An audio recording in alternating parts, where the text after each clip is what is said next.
बिहार सरकार के उर्दू निदेशालय की ओर से सोमवार को पटना में उर्दू सीखने वाले 70 से ज़्यादा लोगों को सर्टिफिकेट और मेमेंटो पेश किया गया। उर्दू प्रशिक्षण केंद्र द्वारा संचालित उर्दू लर्निंग कोर्स से उर्दू सीखने वालों में ज़्यादातर गैर उर्दू भाषी हैं। 60 दिनों का कोर्स करके अब ये उर्दू पढ़ने, लिखने और सही उच्चारण के साथ बोलने का हुनर सीख चुके हैं। अपने ग्रेजुएशन के दिनों में जब मैं अपने स्नातक में प्रथम वर्ष में थी बनारस हिंदू यूनिवर्सिटी में, तो मुझे मौका मिला उर्दू बैतबाजी में पार्टिसिपेट करने का। और उस दौरान मैंने बनारस हिंदू यूनिवर्सिटी की लाइब्रेरी का रुख किया और वहाँ पे जो किताबें मुझे मिली, बहुत सारी किताबें मिली जो कि उर्दू स्क्रिप्ट थी और उसको अंग्रेज़ी में उसका जो पैराफ्रेज़ किया हुआ था वैसी किताबें थी। और उस पैराफ्रेज़ को पढ़ के मैंने बहुत सारे शेर याद किए बैतबाजी में बोलने के लिए। तो बड़ी उस समय से ही तमन्ना मेरे दिल में आई, ये ख्वाहिश हुई कि काश मैं इन उर्दू अल्फाज़ों को भी पढ़ पाती। और तभी से मेरे दिल में ये एक ख्वाहिश हो गई कि मैं उर्दू सीख पाती, ये स्क्रिप्ट पढ़ पाती। और फिर मैं लिखने भी लगी, थोड़ी बहुत तुकबंदियाँ करती थी। और साथ में जब मुझे मौका मिला, अभी मैं लेक्चरर हूँ अंग्रेज़ी की नवीन राजकीय पॉलिटेक्निक में, और वहाँ से मुझे वहाँ पे ही लेटर आया हमारे कॉलेज में ये उर्दू निदेशालय से उर्दू सीखने का। और ये मौका जब मुझे मिला तो मैंने सोचा कि अब बस इस मौके को छोड़ना नहीं चाहिए। सबसे खुशी की बात ये थी कि ये ऑनलाइन थी, मेरे लिए ऑफ़लाइन जा कर के पढ़ना काम करते हुए थोड़ा मुश्किल था। और जब मुझे ये मौका मिला मैंने इसका भरपूर फ़ायदा उठाया और सीख चुकी हूँ मैं काफ़ी कुछ, उसका स्क्रिप्ट लिखना। और अब मैं बहुत सारी जो शेर व शायरी करने लगी हूँ। मेरे घर में भी इसका माहौल है बहुत। मेरे जो हस्बैंड है, मेरे पति, उनकी किताबें आई हैं, वो लिखते हैं और उनकी बातों को सुन सुन करके मैं भी अब लिखने लगी हूँ और उर्दू में लिखने लगी हूँ। इसकी मुझे खुशी है। मैं उर्दू नहीं पढ़ा था और मैं मैट्रिक में संस्कृत से जो है वो सब्जेक्ट होता है उसमें संस्कृत से पास किया था। फिर मैंने 2011 में पुलिस में ज्वाइन किया, बीएमपी में ज्वाइन किया। उसके बाद मौका नहीं मिला। उसके बाद में फिर मुझे ऑफिस में कुछ काम करने के लिए मौका मिला। मैं कंप्यूटर की जानकारी रखता था। तो फिर ये फॉर्म निकला हुआ था सेक्रेटरिएट से उर्दू के लिए, तो हम भर के दिए और हमारे समदेष्टा महोदय के द्वारा जो है भेजा गया। तो उसमें जो है सीखने के लिए मिला। तो ड्यूटी करते हुए भी हमने जो है रोज़ क्लास किया और क्लास किए और उसको हासिल किए और सीखे, अच्छा से सीख लिए।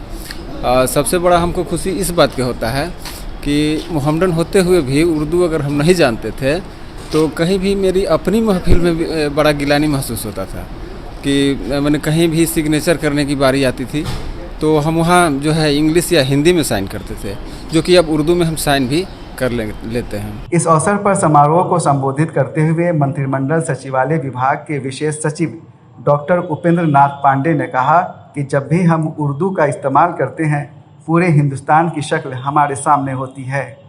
जब भी हम उर्दू का प्रयोग करते हैं, उर्दू पढ़ते हैं, लिखते हैं, समझते हैं, सुनते हैं, तो पूरे हिंदुस्तान का इतिहास, पूरे हिंदुस्तान की शक्ल हमारे सामने आ जाती है। उर्दू से आपका संबंध जुड़ गया तो आपका संबंध हिंदी से भी जुड़ गया, आपका संबंध अरबी से भी जुड़ गया, आपका संबंध फारसी से भी जुड़ गया, आपका संबंध इन सभी प्राचीन भाषाओं से आपका संबंध बड़ा घना हो गया। ये कैसे हो गया? ये इसलिए हो गया कि अगर हम अपने बोलचाल से, अपनी जीवन शैली से उर्दू के शब्दों को हटाना शुरू कर दें आज ही, तो सीधे सीधे गूंगे हो जाएंगे। बोलने के कोई शब्द नहीं रहेंगे मेरे पास, गूंगे बन जाएंगे।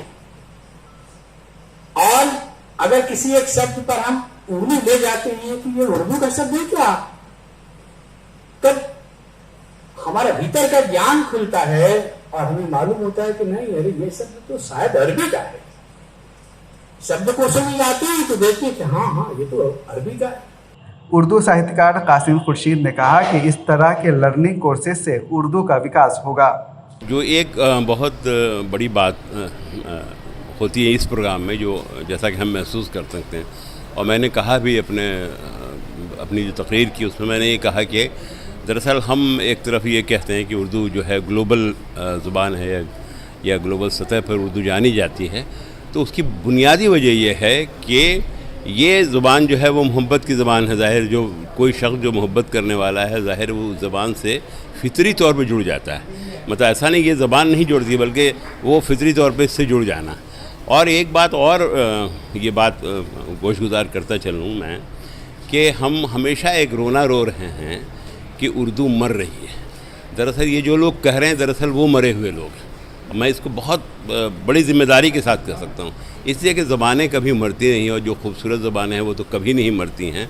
इसलिए ज़बान जो है वो और ये ज़बान कम अज़ कम भाई ये मुंतकिल हो जाएगी।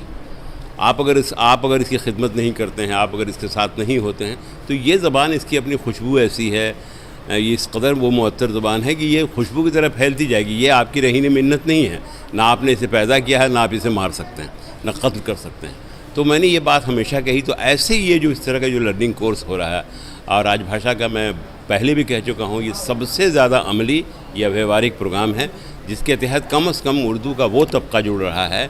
वो तबका मैं कह रहा हूँ कि जो दानिश्वर तबका जिसको कहते हैं, जो हिंदी के जो दानिश्वर हैं, या जो उन शोरा हैं, या IAS हैं, या IPS हैं, या दूसरे जो शोबे के लोग हैं जो वाकई उर्दू से मोहब्बत करते हैं, वो आप सोचिए कि वो पूरा का पूरा कोर्स करते हैं और पूरे इन्हिमाक से करते हैं। तो इसका मतलब ये है कि इस ज़बान की ताकत उन्हें अपनी तरफ जोड़ती है या अपनी तरफ मुतवज्जह करती है, और तभी इस तरह की ज़ुबान सीखी जाती है। इसलिए मैं इस प्रोग्राम में ज़रूर शामिल हुआ करता हूँ। राजभाषा के किसी प्रोग्राम में हम शामिल हों या ना हों, आप मुझे इस प्रोग्राम में इसलिए भी देखेंगे कि मुझे बहुत पता नहीं क्यों ऐसा लगता है कि इंटीमेसी लगती है, ऐसा लगता है कि जैसे फितरी तौर पर इस ज़बान का फ़रोग़ हो रहा है, और इसीलिए हम इस प्रोग्राम को बहुत मुबारक और मोतबर मानते हैं, और ये मानते हैं कि ग्लोबलाइजेशन के लिए इस तरह के प्रोग्रामों का इनेकाद बेहद ज़रूरी है। आप मेरे पीछे देख रहे हैं कि उन लोगों को यहाँ पर सर्टिफिकेट दिया जा रहा है जिन्होंने उर्दू लर्निंग कोर्स के तहत उर्दू सीखी है, और यहाँ पर ये बात भी साबित होती है कि उर्दू का किसी मज़हब से कोई ताल्लुक़ नहीं है। हम उम्मीद करते हैं कि इस तरह के प्रोग्राम आगे भी चलते रहेंगे और उर्दू का कारवां आगे बढ़ता रहेगा। कैमरा पर्सन शीश अहमद के साथ मैं सैयद जावेद हसन, बिहार लोक संवाद .net, पटना।